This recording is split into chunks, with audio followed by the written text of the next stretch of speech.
Hola, ¿qué tal amigos? Bienvenidos nuevamente a este canal, La Biblia en Contexto.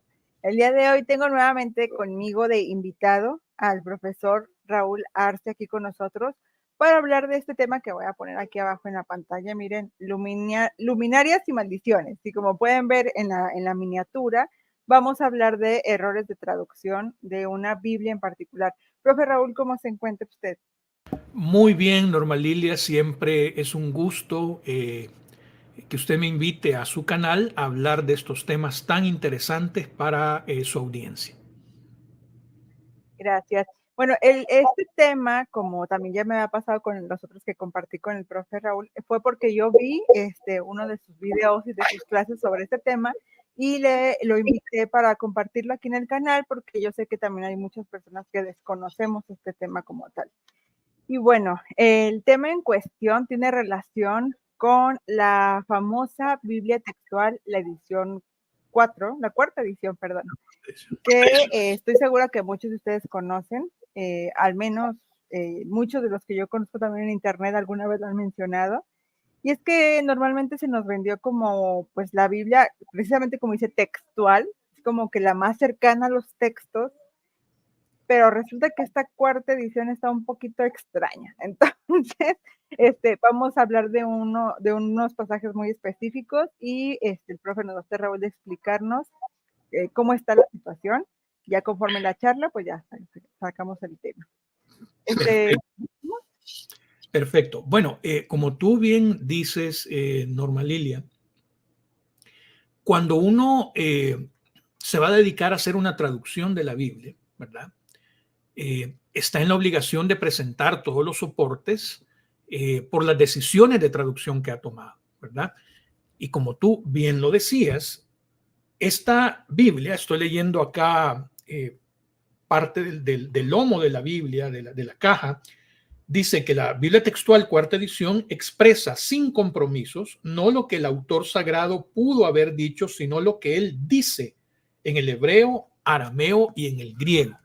Es decir, tal como tú lo mencionabas, se nos está diciendo que esa es la última palabra, la última traducción.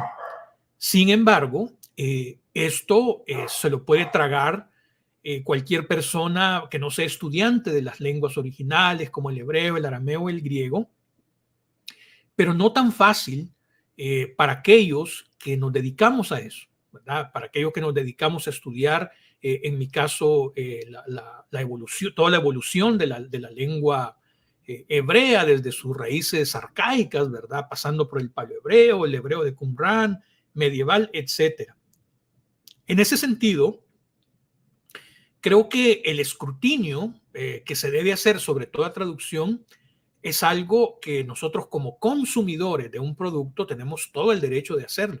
O sea, de señalar cuando hay un error de traducción que se está vendiendo como que si eso fuese dicho de acuerdo a la narrativa del texto del Génesis por la boca de Dios, ¿verdad? Por la boca. Entonces, me parece que para toda la gente, yo me incluyo, que creemos que la Biblia es un texto de carácter religioso y que tiene que ver mucho con la fe, es algo bien delicado. Por eso quiero presentar aquí las evidencias de este problema para que todos al final saquen, por supuesto, sus propias conclusiones. Nada más, me gustaría decirle a las personas que nos están oyendo, si tienes una Biblia textual, ya sea física o la Biblia textual cuarta edición, o en aplicación, que vayas a Génesis, al capítulo 1, al versículo 16, que es el que vamos a tratar. Del 14 al 16. 14 al 16. 14 al 16. Entonces, para que aquí estemos un ojito juntos. Listo, ya estoy compartiendo pantalla. Perfecto, perfecto. Entonces, como decíamos, hemos titulado esta pequeña presentación Maldiciones Luminarias, un análisis de Génesis 1 del 14 al 16 de acuerdo a la Biblia textual cuarta edición. No sé si tú me puedes ayudar, querida Norma, leyéndome este texto. Claro que sí, dice. Y dijo Elohim, haya maldiciones en la expansión de los cielos para dividir el día y la noche, y sean para señales y para tiempos señalados, y para días y años, y sean como luminarias en la expansión de los cielos, para brillar sobre la tierra, y así fue. Y Elohim, Aleph Taf, constriñó dos grandes maldiciones en la lumbrera mayor, Aleph Taf para dominio del día, y en la lumbrera menor para dominio en la noche. Perfecto, muchas gracias. Entonces, el asunto es que esta traducción es una traducción inédita, es decir, no la vamos a encontrar en ninguna otra traducción al español de la Biblia, específicamente del Antiguo Testamento. Tampoco lo vamos a encontrar en manuscritos antiguos, traducciones al griego, por ejemplo, la Septuaginta, Pentateuco samaritano, mucho menos en el texto masorético, que es el que tenemos acá. La puntuación que tiene el texto masorético, es decir, el Nekudot, específicamente se hace con el propósito de preservar la pronunciación de una lengua que quedó, a mi criterio, adormecida por 1800 años. Es decir, ninguna nación la habló, pero no quiere decir que nadie la hablaba, porque en las sinagogas, en las diferentes partes de la diáspora, a partir del 136 de nuestra era, siempre se seguía leyendo el texto hebreo consonántico y en algún momento la pronunciación pues se iba dando en el olvido. Entonces, las escuelas masoréticas, específicamente la familia Ben Asher, que fue la que dio como el resultado final de todos estos esfuerzos, decidieron puntuar con estos símbolos que representan principalmente vocales, otros son acentos diacríticos, otros son entonaciones de canto, pero eso no viene al caso en este momento, para cuando nosotros nos encontrásemos, por ejemplo, como es el caso, con palabras homógrafas, es decir, palabras que se escriben igual, pero que no significan lo mismo. Es como que dijéramos en español, el vino de tu casa es bueno, refiriéndonos a la bebida. No es lo mismo decir, él vino de tu casa corriendo, que es el verbo venir, ¿verdad? Entonces se escribe idéntico, pero no significa lo mismo. Pues resulta que la palabra luminarias vienen de dos raíces distintas que al conjugarse pierden algunas letras y solo queda básicamente la Aleph y la Resh, ¿verdad? Y puede estar sujeto a confusión. Por eso yo siempre exhorto a que todo aquel que va a estudiar la Biblia de una manera científica se acerque sí o sí a las lenguas originales para no ser sorprendidos por estos detalles tan importantes. Ahí podemos ver en el texto masorético que a veces lo encontramos con artículo definido, a veces sin artículo definido, a veces en plural con la terminación ot, a veces en singular, maor, ¿verdad? Luminaria, etcétera, etcétera. Este texto es sacado principalmente de los dos grandes manuscritos medievales, el Códice de Alepo y el Códice de San Petersburgo, y lo podemos ver claramente en pantalla, no hay ninguna variación, dice Meorot, ¿verdad? Es decir, las O son estos puntos que se llaman Holam, que están arriba de las consonantes, la Resh y la Tav. Entonces, Meorot siempre ha traducido luminarias. Es interesante que la Septuaginta, la traducción primero del Tanaj de alrededor del siglo III antes de nuestra era, traduce fósteres, iluminadores, luminarias, luces, es decir, tampoco encontramos ahí un asidero para traducir Meorot como maldiciones. El Pentateuco samaritano, que es aquel tipo de hebreo que ellos aducen que es la escritura original o más antigua, de la misma manera, traduce Meorot. En este caso las Vav son estas que están en rojo acá, estos símbolos que son como la versión tardía de lo que fue el paleohebreo, ¿verdad? Que era una escritura muy bonita, derivada de la escritura fenicia, ¿verdad? Pero ya en sus últimos estadios, pues, alcanzó este tipo de grafía. Este es Génesis 1:14. Vayomer Elohim Yehi Meorot, ¿verdad? Y dijo el muy poderoso, existan las luminarias. No hay duda acá porque tiene las dos Vavs, que ahí dice Meorot, ¿verdad? Tampoco existía la puntuación. El asunto, y este es el asidero de lo cual la Sociedad Bíblica Iberoamericana se agarra para traducir maldiciones, es que en Qumran, en los manuscritos 4Q, Génesis G y Génesis K, ¿verdad? Y tenemos el K en pantalla, Meorot está escrito con una Vav antes de la Tav, ¿verdad? Es decir, si esta Vav no existiera, pues no habría ningún problema. Son las mismas 4 consonantes del texto masorético, ¿verdad? Ya vamos a mirar por qué esto podría crear alguna confusión. Aquí tenemos 4Q Génesis G, Meorot sin artículo definido y Hameorot con artículo definido, las luminarias en 2 secciones diferentes del texto. Una cosa es muy importante, comparar el texto masorético, que es de alrededor del siglo IX, X, ya de nuestra era, con los manuscritos de Qumran, que generalmente pertenecen al siglo III y II antes de nuestra era. En cuanto a su sistema de vocalizar, no se puede, ¿verdad? Es anacrónico. Hay absolutamente de 1250 a 1300 años de separación. Como para esa época no existía el Nekudot, el sistema de puntuación, pues entonces ellos utilizaban la Yud, la Vav, la Hei y la Aleph como lo que se conoce ahora como madres de lectura. Es decir, ayudas para la vocalización de un texto que sabemos que el hebreo solamente son consonantes. Entonces, estas letras tenían doble función. Cuando una ayuda aparecía en medio, ¿verdad? Y no era parte de la raíz, se podía traducir como vocalización E o I. Cuando la Vav aparece en medio de una raíz y no es parte de la raíz, se puede traducir como O y como U. La Hei casi siempre se ocupaba al final como A, como E o como O, y la Aleph llegó a ser polifónica, así como se convirtió con el tiempo, es decir, podía asumir el sonido de cualquiera de las 5 vocales. Entonces, esto es bien importante, porque existe una serie de 40 tomos que se llama Discoveries in the Judean Desert, los cuales los edita la Universidad de Oxford, que contienen todo el trabajo de traducción de los textos de Qumran.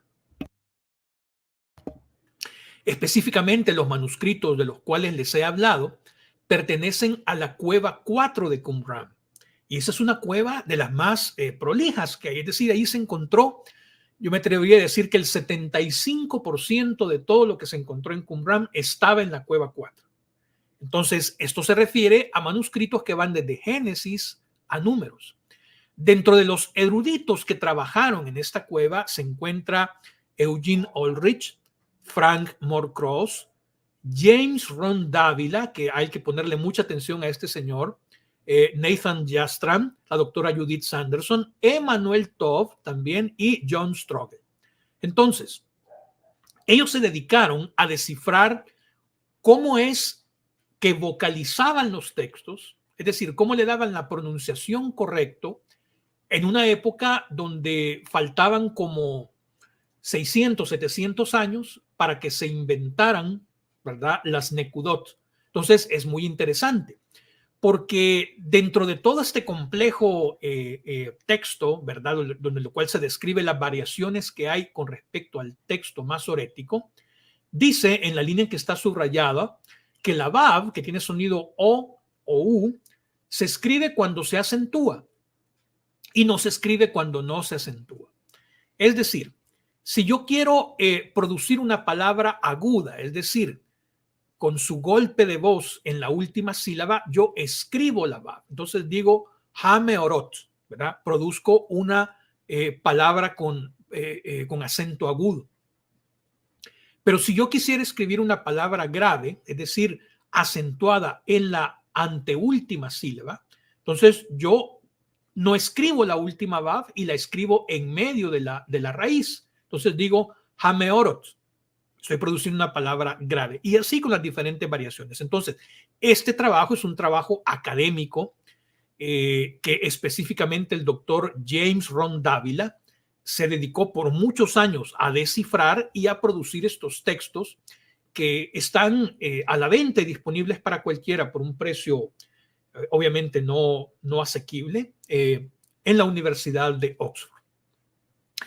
En ese sentido, hay un asunto, y es que la Sociedad Bíblica Iberoamericana, al verse confrontada por estas evidencias, primero que ningún testigo coetáneo de los manuscritos de Qumran, como Pentateuco Samaritano, Septuaginta, etcétera, nunca contuvo una traducción tan escandalosa como maldiciones. Otro asidero que ellos encontraron es que habían consultado al doctor Emanuel Tov, que se habían entrevistado con él en persona, y que pues él les había dado el aval, ¿verdad?, para que se tradujera maldiciones en Génesis 1:14.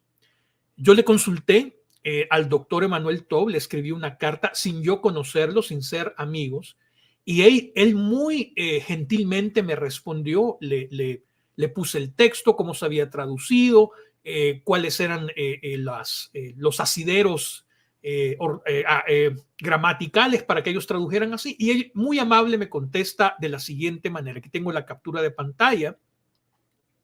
Puede mirarse que es el correo del doctor Emanuel Tov, y él me dice: estimado, las maldiciones están mal, se basan en el mal uso de un diccionario. Nunca aprobé esa opción. Tiene que ser luces, es decir, lumbreras, también en el rollo de Qumran. Cordialmente, Emanuel Tov. Es decir, cuando se refiere al rollo de Qumran, se refiere a 4Q, Génesis, G y K, que son los manuscritos que mostramos antes. Entonces, ¿por qué esto es tan complejo y por qué esto podría crear confusión para alguien que no ha tenido un acercamiento con el estudio de la lengua hebrea? Bueno, primero que nada, luminarias puede escribirse de varias formas, y así se ha hecho a lo largo de los diferentes testigos que hay.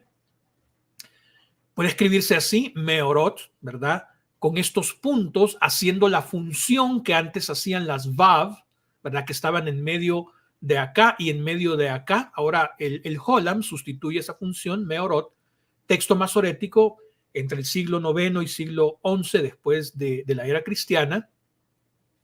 Puede escribirse meorot con las dos vav, haciendo las funciones que después llegó a ser el Holam entre la Aleph, la Resh, y entre la Resh y la Tav.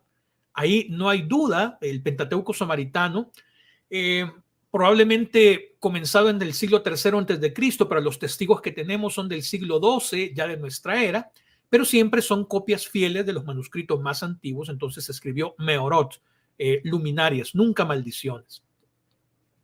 O puede escribirse así, meorot, cuando quiero producir una palabra con acentuación grave, coloco la vav antes de la tav y no coloco la que iría en medio de la aleph y la resh, porque quiero producir una palabra con acentuación grave.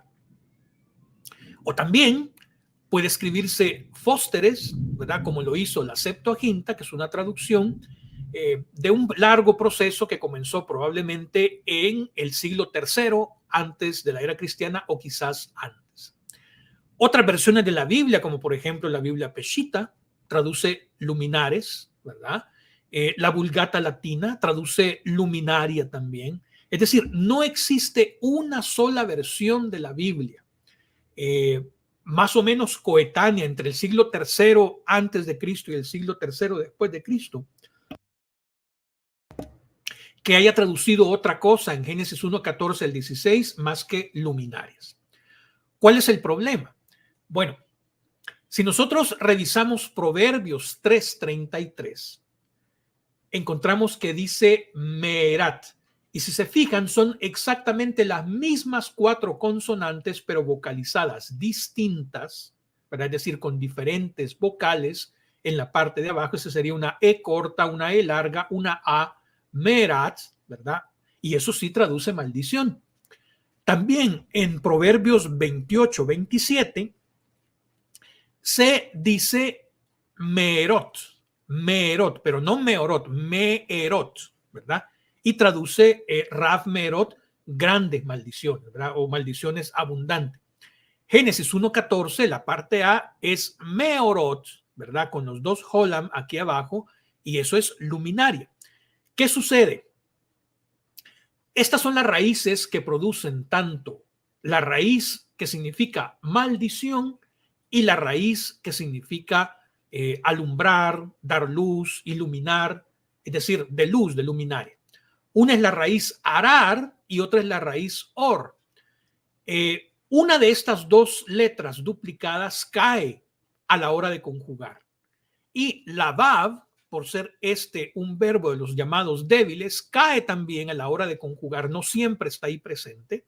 Y queda entonces una alef y una resh a la hora de conjugar cualquiera de las dos raíces, y eso obviamente puede llegar a producir una confusión cuando no se saben estas menudencias de la lengua hebrea.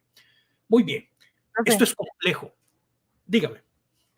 Justamente le iba a preguntar eso, ¿por qué si no había ninguna otra traducción que lo hiciera así, ni en la Septuaginta, por qué se les había ocurrido?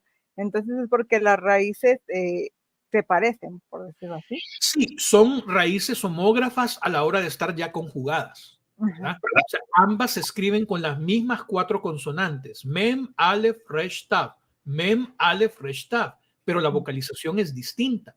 Y como ya no se utilizan madres de lectura en el texto masorético, ¿verdad? Cualquier variación que nosotros podamos encontrar, como por ejemplo la variación de Qumran, que esta vav cumple la función de un acento. Es decir, siempre hay un sonido O aquí en medio, pero no se escribe para que el lector sepa que el acento es grave, ¿verdad? Entonces se pronuncia meorot y no meorot, ¿verdad? Para eso servía. Pero eso lo descifraron los qumranólogos que excavaron las cuevas de Qumran. En ese sentido, pues sí, acepto, puede ser bastante confuso para alguien que no tenga por lo menos un acercamiento básico a la lengua hebrea. Sin embargo, hay abundante material que nos puede dar luz en ese sentido. Por ejemplo, si esto aún no convence, hay una prueba más, ¿verdad? Hay una prueba más y la prueba proviene de las mismas cuevas de Qumran. Le presento al manuscrito 4Q504. Este es un manuscrito muy particular porque es el único manuscrito que en la parte de la piel del animal que generalmente no se escribe, le escribieron el título de la obra. Aquí tenemos una fotografía real de ese manuscrito, pero aquí tenemos ya el manuscrito con la técnica de fotografía infrarroja que separa la densidad del cuero con la densidad de la tinta, y entonces es posible leer con una mayor precisión lo que dice el texto. Bueno, ¿cómo se llama este manuscrito? Se llama Dibru HaMeorot, lo que hablaron las luminarias, o las palabras de las lumbreras. Y aquí tenemos otra vez la mem, la alef, la resh, la vav y la tav, ¿verdad? Lo quisieron acentuar al final, quisieron poner una palabra grave, hameorot, no hameorot, ¿verdad?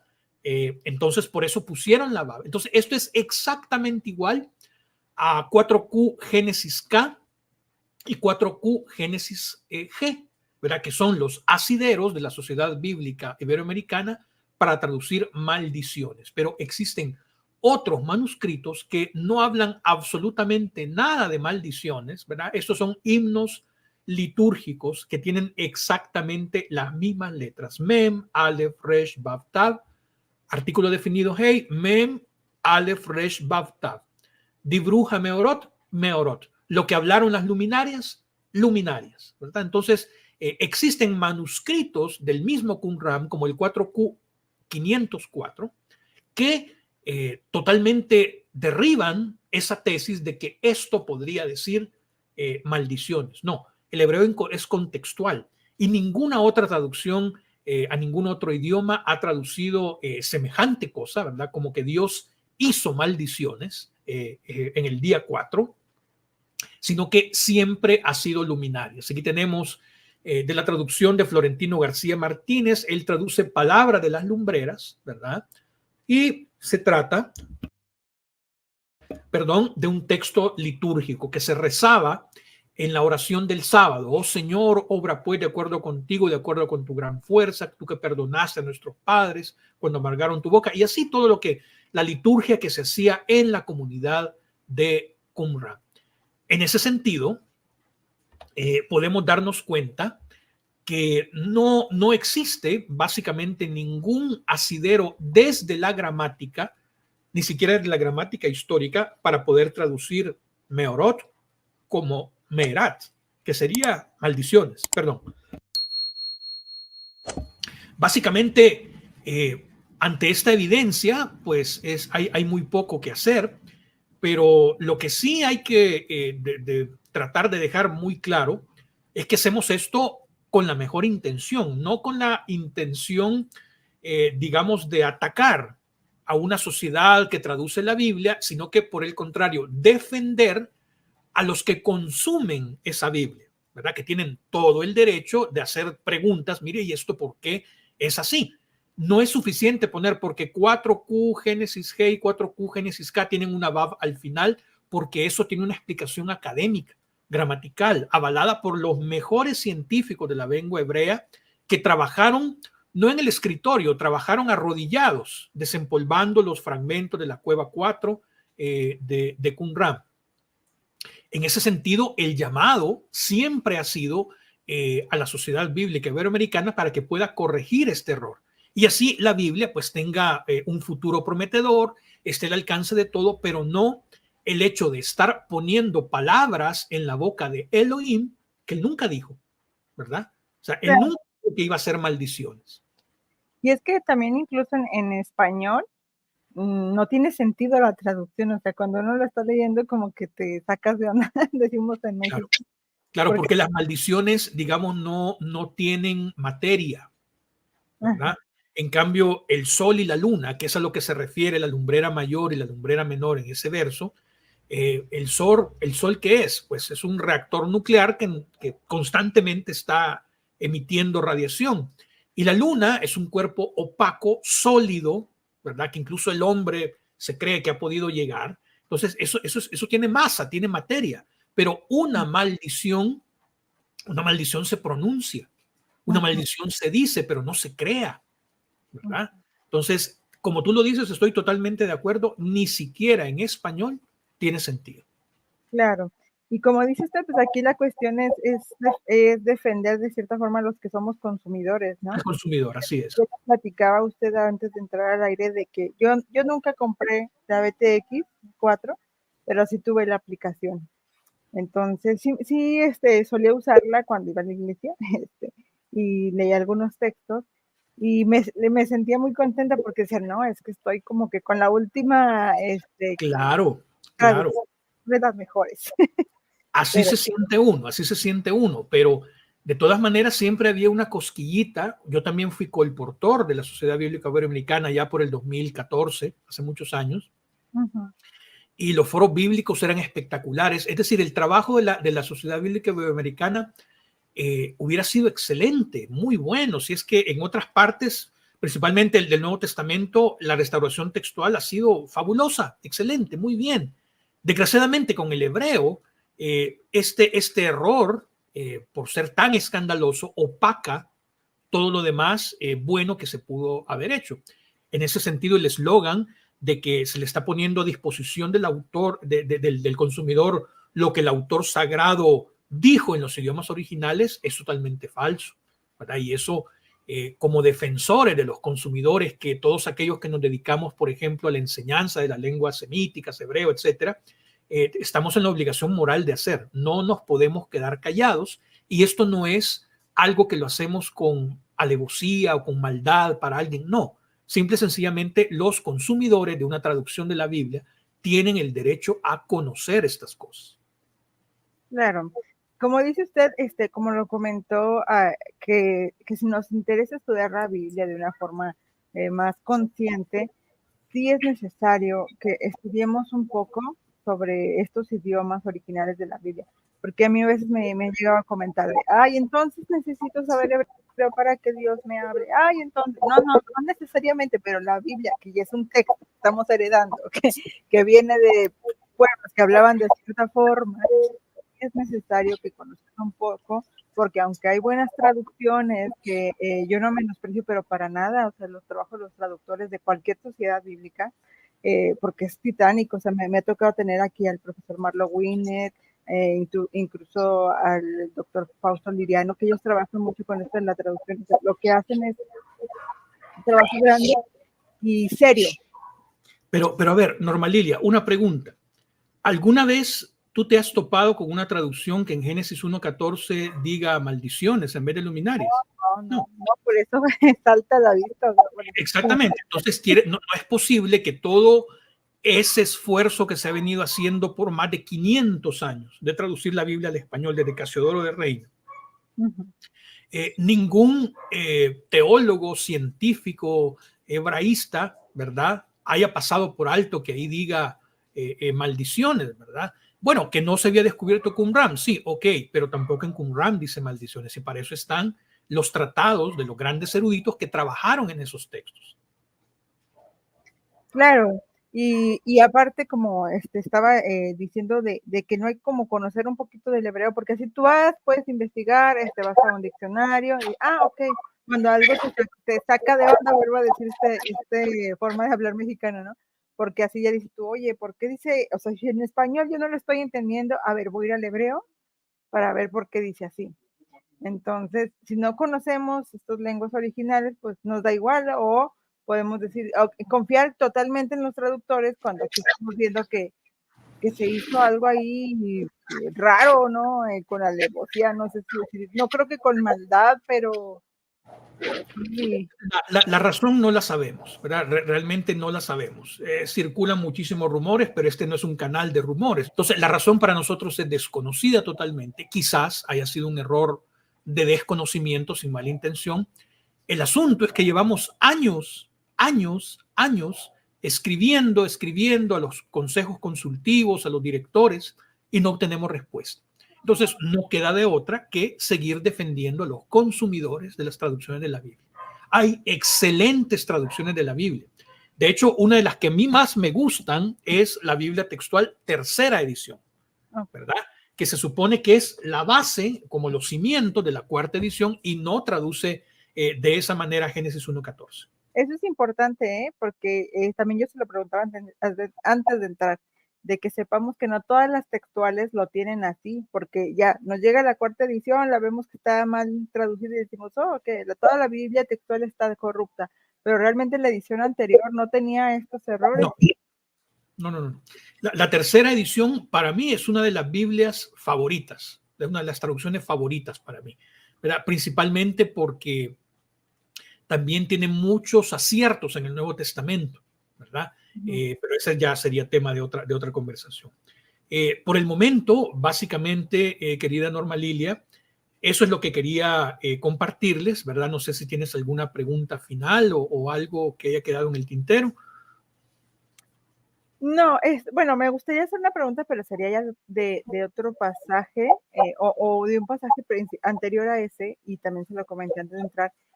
¿Por qué mantienen el término hebreo Elohim en la Biblia textual, cuarta edición? ¿Usted por qué cree que sea?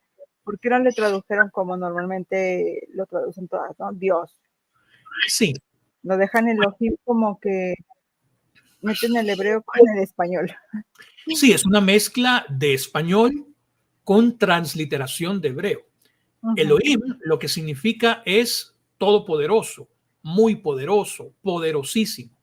La palabra Dios como tal no es una concepción hebraica antigua, eso no existe, eso es más del mundo helénico, del mundo occidental, que no existe en hebreo, ¿verdad? No existe por lo menos en el tiempo en que la Biblia se escribe o se empieza a escribir sus partes que después van a dar paso a lo que hoy conocemos como el Pentateuco, el Tanaj entero.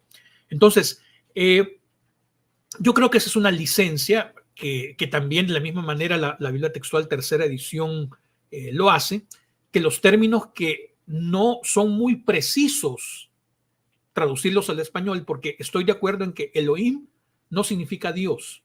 Ese es un concepto que no existe en el hebreo. Dejarlos transliterados para que a través de un asterisco, una llamada, te puedan explicar en una nota al pie de página por qué se tomó esa decisión. Con eso yo estaría muy de acuerdo. Norma Lilia, si quitamos esos dos errores, el de Génesis 1, 14, 16 y todos los Aleph Tov que aparecen en la Biblia textual cuarta edición, la Biblia textual cuarta edición se vuelve una excelente Biblia de consulta, ¿verdad? Pero desgraciadamente parece ser que esto no va a suceder en un futuro. Ok, entonces, profesor, el pretexto era simplemente esta va final, ¿verdad? Que se comenta. Ese fue su argumento. ¿Y se supone que había hebraístas en este equipo de traducción o no? Es que el asunto es el siguiente. A mí me consta que el equipo de traducción de la Biblia textual tercera edición estaba formada por, y leo la lista, no me la sé de memoria,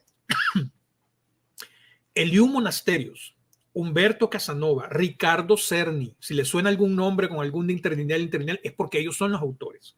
Juan Carlos Ceballos, Francisco Liévano, Eduardo García, Alfredo y Alegría de Tugui, Francisco La Cueva, María Luisa de Ceballos. Es decir, un equipazo de eruditos que hicieron posible la Biblia textual tercera edición.